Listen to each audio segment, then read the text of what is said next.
My name is Sam and I've been able to buy $50 million worth of real estate without using any of my own money, and I've also done over 1,600 flips and wholesales all in the past 10 years. I have taken the journey that I think you probably want to take. I went from a full-time W-2 employee to investing in real estate on the side with a full-time job, to eventually quitting that full-time job and going all in on real estate, to eventually becoming financially free, which means I have more passive income every single month than active expenses. That allows me to do what I want, when I want. I have multiple different companies, bring in multiple streams of income, and it allows me to make videos like this. This video could do really well and makes me some money and fill up my community and my coaching program, or it could not do very well. Either way, I enjoy doing these things and helping people for free, and then eventually helping them inside of my paid community. And in this video, I'm going to talk about the refinance portion of the BRRRR method. I talk about the BRRRR method all the time. It stands for buy, rehab, rent, refinance, and systemize. And it's how I bought $50 million worth of real estate without using any of my own money, coming from the middle class and coming from a normal W-2 corporate job. So in this video, I'm going to spend about 30 seconds explaining the BRRRR method. I'll shoot you to a video at the end that explains it if you don't know what it is, but I'm gonna focus on the refinance portion of the BRRRR method. It seems to be the part that confuses the most amount of people. So I'm going to explain that in great detail, and then I'm gonna give you 3 tips to go ahead and maximize that refinance, because as I explain the BRRRR method, you will see the importance of that refinance step. It's how you are allowed to own properties long-term using none of your own money. And of course, if you learn anything from this video, or you just think that real estate's awesome, hit that like button. You have no idea how much it helps this video reach more people simply by clicking the button. All right, so in a nutshell, the BRRRR method stands for buy, rehab, rent, refinance, and systemize. What you do is you borrow money to buy a distressed property. Then you borrow money to repair that distressed property and get it fixed up and get it rent ready. Then of course you get it rented and start to collect some cash flow, and then boom, you are into the refinance step. This is where you go to a long-term funding institution and get a 25 or 30-year mortgage on the property, and you pull out some cash. You take that cash and you take that loan and you pay back your initial lenders on the buy and the rehab step. So they're paid off plus interest. Now you do owe that long-term funding institution money. However, you're collecting rent every single month and paying them back over the next 25 to 30 years, and boom, you now own a rental property that you bought by borrowing money and not using any of your own. And you maintain it and pay down the mortgage by taking the rent and using it for those specific things, and you don't have to use any of your own money for that either. And the benefits of owning real estate are astronomical. Properties go up in value over time. Every 15 years, they double in value. On top of that, the tenant pays down the principal balance that we just talked about, so your net worth doubles every single time because it grows and the debt gets paid down. Plus, you'll get some active income with the cash flow, and on top of that, you get amazing tax benefits. So this is why you're going to pay attention in this video and understand this method, specifically the refinance section, so that you can do this the right way, because you can do this as many times as you want. You'd be absolutely shocked at, once you do this once or twice, the confidence you'll make, the confidence that you'll build, the connections that you'll make, and how quickly you can turn your life around into financial freedom, because you're collecting rent every single month and your net worth goes up, all by using other people's money. All right, so hopefully that kind of explained the BRRRR method. And again, if you're still a little confused, definitely focus on this. I'll send you a video at the end that goes over that entire method with a real life example. But this refinance part, this is pretty important because it all kind of hinges on this. There are things you can do to maximize the refinance, and there are things you should definitely not do. And at the very end of this video, I am going to show you why debt to income does not matter. I just checked today, my credit score is 783 right now. So pretty good, not amazing, good enough. And I have $30 million worth of debt. So if you do what I'm going to tell you at the end and explain the process, your DTI does not matter at all. Tell your DTI to, I can't think of an acronym for that, so WTF, but that makes no sense. All right, step number 1 to maximize the refinance method is run conservative numbers. Now I'm going to explain that fully. Don't worry, it's not some cop-out actual tip. It's a real tip that actually matters. So when you're looking at purchasing your property, there are 2 formulas you're going to run. you're gonna run the max allowable offer formula, which is a formula that you can utilize to make sure you're buying a property with enough equity. So the formula is ARV, which stands for after repair value, times 75% minus your repairs and holding costs. So let's say that a property is going to be worth $200,000 once it's fixed up. So you put $200,000 in the ARV column, you times that by 75%, that gives you $150,000. And let's say this property needs about $50,000 worth of work conservatively. So that means you need to buy this property for $100,000. 200,000 times 75% minus 50 gives you $100,000. That's the most you should pay for this deal. Because if you overpay for this, and you go to the cash out refinance, it doesn't really matter because you overpaid and you have too much in the deal. Let's say you bought this property for $125,000 and put $50,000 into it. You now have $175,000, 125 purchase plus 50 grand in repairs, that's worth $200,000. That is not enough equity because the max a bank will give you is 80% of the new value. 80% of $200,000 is $160,000. So you're $15,000 in the hole, which isn't the end of the world if you got it. You just bought a rental property, putting 15 grand down. So what is that? 7.5% down. So not the end of the world. However, if your goal is to be no money out of pocket, you just failed. So again, you need to be conservative on these numbers, meaning if you think the property's worth 200, run your numbers at 190. If you think the property's worth 215,000, run it at 200,000. At the same time, be conservative on your repairs and holding costs. So if you think the property needs $40,000 to $45,000 worth of repairs and holding costs, put $50,000 in there. If you think you can maybe do it for $50,000 but you're not sure,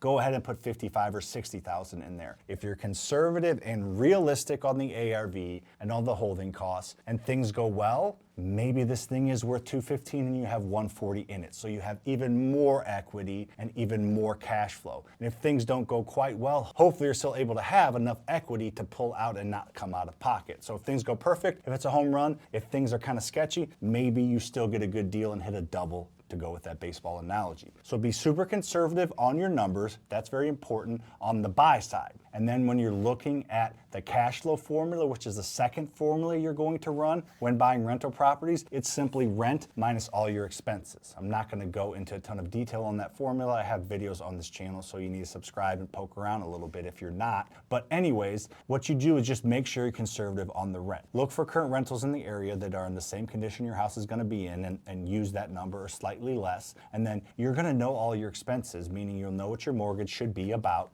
You know rates and about how much you're going to have in it. You should know what your insurance is, get quotes. You should know what your real estate taxes are. See what they were last year and divide by 12. That's how much it's going to cost you every month. You should know property management. That's 10%. Put 5% in vacancy and so forth and so on. So you should know your numbers on the buy side, equity side, the max allowable offer formula, and on the cash flow formula side by plugging in realistic numbers. So that's step one. It's not the most exciting thing because you're gonna want this deal so bad. You're going to fudge your numbers a little bit. You're going to say, if I do this and do that and the market's kind of hot and it gets a good appraisal, it'll be worth this. And I'm going to do some of the work myself and cut down on expenses. And you do that and it might work out, but it's probably not going to work out. But if you're consistent and disciplined on the initial purchase side and all of those things, then you're probably going to pass on some deals that have a small percentage chance of working out. But you do one bad deal, especially one of your first ones, then you're probably less likely to do more deals and maybe you lose a little bit of money or it just doesn't work out and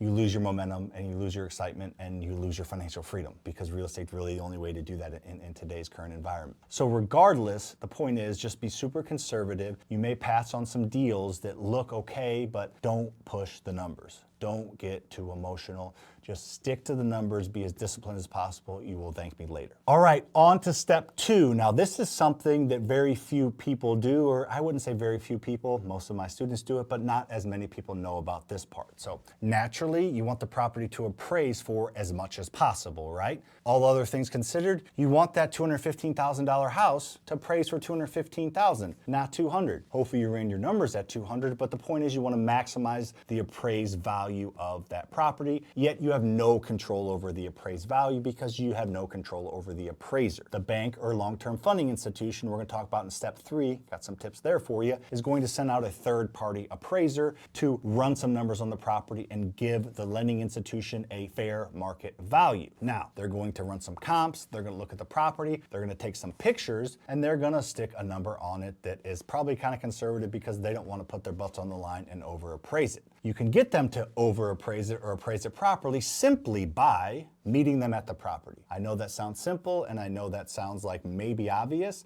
but very few people do. Most people say, here's a lockbox code, or here's how to get into the property, let me know what the appraisal is, and that's it. I have been in charge of, meaning like when I was doing everything and Lucas and I were, growing this thing on our own, maybe 50 appraisals, let's say, about, and I learned this pretty quick and I met the appraiser. I learned this pretty quick, or we did, and I met the appraiser at 45 of the properties. Every single time with 100% accuracy, we got the appraisal we needed when I met the appraiser. I'll tell you how in a minute. And the 5 times I didn't meet the appraiser, I think 2 or 3 of them, we got below what we needed and the other ones maybe around what we needed. But the point is, you greatly increase the probability of getting the appraisal you needed by meeting the appraiser. So here's what you do when you meet them. You don't act like you know it all. You don't say, I have to have this number. But what I would do is I would have a nice folder, a clean little binder that I would hand the appraiser. And I would say, I know you're going to run your own numbers. I did, and here's the properties or the comparables that I used that I think justify having this property be worth $215,000. Here's 3 or 4 properties that appraise for that or more that I think my property is a little bit nicer than. And here is also a list of all the repairs we did to the property and all the costs we have in the deal. Appraisers usually understand the BRRRR method and they understand you wanting to have 20 to 25% equity. So you just kind of show them, say, you're going to run your own numbers, you're the expert, but here's some additional resources for you and how I got to that $215,000 appraiser, because I really need that $215,000 appraisal to make this deal work. And then you say, if you have any questions, let me know, here's your numbers. And that works. They put a name to the face, a name to the numbers, because they have some flexibility. They can be like, 195 maybe 200. I don't know for sure. Let's say 195 to be safe. But if you explain it, they see you. They're people. They're not computers. They plug numbers into computers, but they're the ones typing it in. So maybe they'll say, it's not worth 215, that guy's on crack, but it's worth 205. Boom, that's more than you needed. Boom, you just got out of this deal with no money out of pocket. So I don't know if that makes sense. Hopefully it does, but it works. It's been proven by me, and I got 2,100 freaking students now buying rentals every single day. And the ones that meet the appraisers at the properties generally get the appraisals they need. The ones that don't meet the appraisers at the property sometimes get the appraisals that they need, and sometimes they don't. I would think you're not going to want to rely on sometimes when it comes to your wealth and your financial freedom. All right, step number 3, and then I'm going to get into why DTI doesn't mean anything. I'm going to think of an acronym DTI here in a minute, but DTI doesn't mean anything. But before that, the third way that you can maximize the refinance section is go with the right long-term funding source. That may sound, again, obvious, but I don't think it is, because I've been investing in real estate for almost 11 years. For 7.5 of those 11 years, every single property that we refinance went to local banks here in St. Louis. We have 3 or 4 small local banks we work with, mainly 1 or 2 of them, and every single loan went with them. We got to know them, we got to know the appraisers, and it was a beautiful thing. The Fed's funds rate was low. We got 25, sometimes 30-year mortgages at 4 to 5%. Everything cash flowed. The BRRRR method was easy. But then COVID happened, inflation happened, Fed's funds rate shot up, and that's what banks borrow money from, is based on the Fed's funds rate. So my 25-year mortgages at 4.5% turned into 20 to 25-year mortgages, which makes a big difference at 8%. And my properties that I bought, I thought deep enough and good enough, did not cash flow. And I would flip them or not buy them, and all of a sudden I stopped buying rental. That's when I got introduced to somebody I want to introduce you to here as well, is DSCR lender. That's called a debt service coverage ratio loan and lender, and they came into the industry pretty hard over the past couple of years, specifically because small local banks rates went up like crazy and terms got tight. And 30-year mortgage over 25-year mortgage or 20-year mortgage, the 30-year mortgage is going to have way less of a payment because it's a longer mortgage. That makes sense. And obviously, 6% loan over an 8% loan, you're going to pay way more interest on the 8% than the 6%. So small local banks, unfortunately, kind of price themselves out of the market. Enter DSCR lenders. And I'm even going to introduce you to the best DSCR lender in the country, hands down, at the end of this video. As long as the DTI, WTF, MFs, I don't know, I can't think of an acronym. But regardless, going to these DSCR lenders and getting a specific loan has saved our bacon. It allowed us to step back on the gas when it comes to buying rental property. So what we have been able to get is 30-year fixed rate mortgages, which even when we were using small local banks, they were 3-year ARMs, meaning if I had a loan in 2019, by 2022, the rates reset based on the market, which happened. So small local bank loans have adjustable rate mortgages. DSCR loans do not. So we have 30-year mortgages that we've actually been getting interest only, meaning we're only paying interest for a year, which really allows us to cash flow, and then principal starts to hit in. So it really allows for us to stack cash for that first year. Now, that interest only is just an option for you if you want to go that route. But if you're looking to lower your monthly payment as much as possible, especially at first while you're figuring things out and stacking properties, interest only is a great option, and small local banks won't do that. So getting these DSCR lenders to give you a 30-year fixed rate in the 6s as opposed to a 20-year mortgage from a small local bank in the 8s that adjusts is a huge difference. In fact, it's about $400 to $500 a month difference just on the cost of money. So when I was running numbers on a property that negatively cash flow $200 because the bank's rates, I plugged that into a 30-year DSCR with lower rates and it positively cash flow $200. So it completely changed the game. And these DSCR lenders lend based on the asset, not necessarily the borrower, which is even better for you if you don't have the best credit or don't have a ton of experience. If the investment's a home run and the rent more than covers all the expenses and the mortgage, they're going to lend you the money. Now, if you're looking for a proven DSCR lender that can get you the best rates in the country, go to the description and go to FasterFreedomCapital.com. So go to FasterFreedomCapital.com or go to the description. It's my lending company. We do short-term fix and flip loans, we do new construction loans, and then we do long-term 30-year DSCR loans. Now, there are other great ones to use, so you don't have to only use me. Just know that I don't mark up the rates. I have built relationships with some funding sources, specifically a family office that has $200 billion worth of assets under management, and they've carved out a portion of that for my funding partner to use on the 30-year as well as the fix and flip loans, but I don't mark up the rate. So I can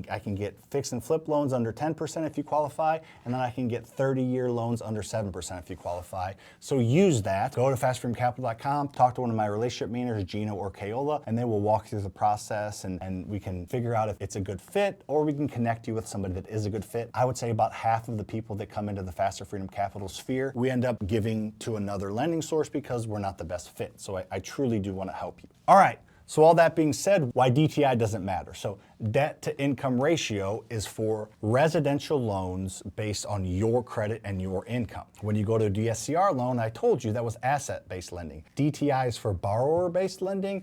DSCR is for asset-based lending. So again, I do pretty well for myself, but I have $30 million worth of debt, actually over that. But DTI does not matter because they are all asset-based loans, not borrower-based loans. The people that I borrow money from or the institutions I borrow money from, they check my credit once a year. So I have 3 or 4 credit pulls once a year, and my utilization is fine because my personal stuff is fine. So if you use the right lending sources, your DTI does not matter, and that trips up a lot of people as to thinking why they can't invest in real estate. So hopefully you learned a lot from this video. I tried to have fun and give you some really, really good quality tips. If you did, hit that like button, subscribe, go to the description for some free trainings on funding that I don't collect any information, and you can check out Fast Freedom Capital there as well. And check out this video over here that explains the BRRRR method in a little better detail with real life examples. I'll see you on the next one.